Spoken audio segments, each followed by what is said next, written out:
Hi, this is Dan Cardoza back with day number 15 of the Transform 21-Day Rapid Fat Loss Toolkit. Today we're going to be talking about cardio. And of course, cardio is a form of fitness and exercise. Yesterday, of course, in last day's lesson, we talked about the importance of doing a resistance training program. And the main thrust of that lesson was simply saying that you want to perform a resistance training program that's both personalized to you, your body type, and your goals, as well as progressive in nature, meaning that it is evolving and changing as you get in better and better shape. And so I strongly would recommend that you do get some coaching in and around the resistance training component. So you might look to hire a personal trainer, like a Body Balance personal trainer, or you might get some coaching from elsewhere. But I would strongly recommend you explore having a coach, someone that's going to work with you and ensure that your resistance training program is indeed personalized to you and progressive in nature. But today I want to move on and talk about the second major component of fitness as it relates to this whole weight loss and fat loss approach, and that is the cardio component or cardiovascular exercise, also known as aerobic activity. So aerobic activity or cardio activity might include things like you would find in a typical gym, like treadmills, bikes, ellipticals, stair climbers, group classes. You might do less formal cardio modalities like dancing or rollerblading or running outside, that sort of stuff.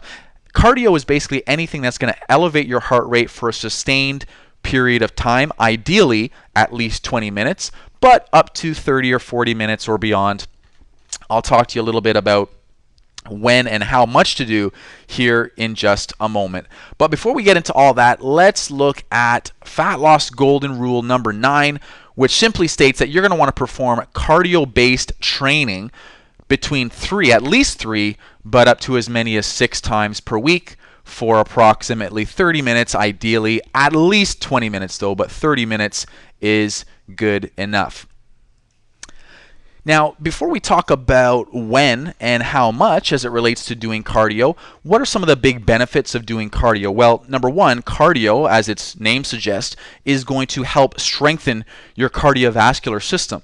And so that's good if you're concerned about the health of your heart. It's going to strengthen up your heart. It's going to help you have greater stamina as you perform other activities, including the weight training that we talked about last day. So if your cardio is not strong enough, guess what? Your weight training is going to suffer. And if both of those things are weak, well, guess what? You're not going to lose fat and lose weight at an optimal level. And so you want to make sure that your heart is nice and healthy, your cardiovascular system is nice and strong.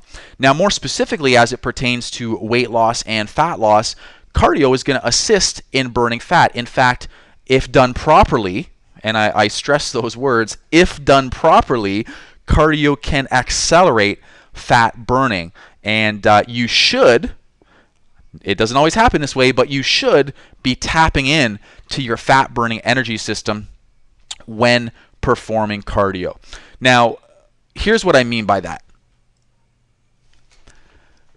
When you exercise, again, you're going to be performing a resistance training component as well as a cardio training component. So the big question I always get is, which do I do first? How long do I do it for? Et cetera, et cetera. So here's my thoughts on much research that's been done. Here's my thoughts on when you should do it, what order you should do it, and how much time you should spend doing it to optimize fat burning.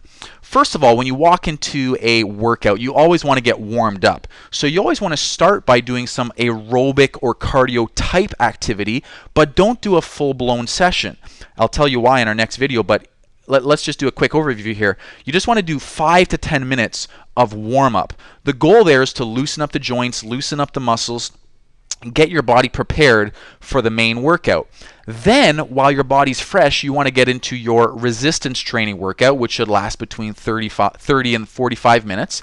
And then at the end, you go back to the cardio area and do your extended cardio for between 20 and up to 30 minutes in length. And in the next video we're going to get into in just a moment here, I want to talk to you about why that order is in place and why the energy systems that burn blood sugar or fat are going to come into play. So let's go to the next video right now.